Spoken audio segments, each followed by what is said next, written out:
mo, tanggalan natin ang kulay, yun ang nakikita ko. Okay? Tama ba yung sinasabi ko? Yung makeup, pupurahin mo? After ng party.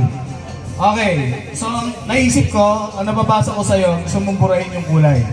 Tama ba ako? Panghawakan mo naman yung mic. Tama.